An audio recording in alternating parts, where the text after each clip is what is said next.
পরের ম্যাথডে বলা হয়েছে আমাদের dy/dx বের করো, x + y = আমাদের sin ইনভার্স y/x আছে। তাহলে sin ইনভার্স y/x টাকে না রেখে আমি জিনিসটাকে সিম্পলিফাই করতে পারি। ইনভার্সের ফর্মুলায় আমরা জানি 1/√1 - x² হয়। বাট শুধু সাইন থাকলে সেটা ইজিলি cos x দিয়ে রিপ্লেস করে দেওয়া যায়। তাহলে আমরা ওই ধরনের ক্যালকুলেশন করার চেষ্টা করব যে সিম্পলিফাই যতটা করা যায়।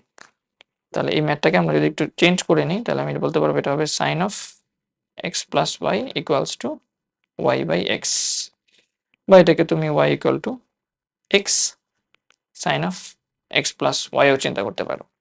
এরপর এটাকে যদি ডিফারেন্সিয়েট করো, এই পাশে dy/dx থাকবে, ও পাশে u × v এর ফর্মুলা, তাহলে x কে রেখে এটাকে ডিফারেন্সিয়েট করব, প্লাস এটাকে রেখে এটাকে ডিফারেন্সিয়েট করব। তাহলে sin x এর ডিফারেন্সিয়েশন কি? cos of x + y into যাকে x ধরেছিলাম তাকে ডিফারেন্সিয়েশন। তাহলে x কে ডিফারেন্সিয়েট করলে 1 হয়, আর y কে ডিফারেন্সিয়েট করলে হয় dy/dx। এই তো, প্লাস এবার sin of x + y কে রেখে দাও, শুধু x কে ডিফারেন্সিয়েট করো, এটা হবে 1।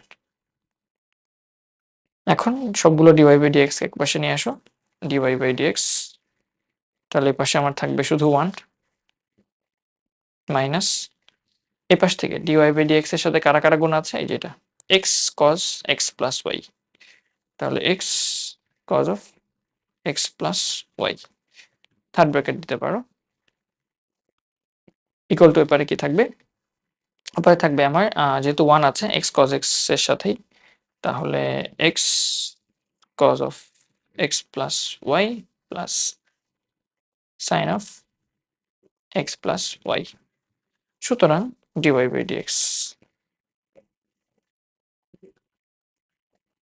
আমাদের উপরে থাকবে হচ্ছে উপরের রাশিটা x cos of x + y, নিচে থাকবে sin of x + y, আর নিচে থাকবে 1 - x cos of x + y।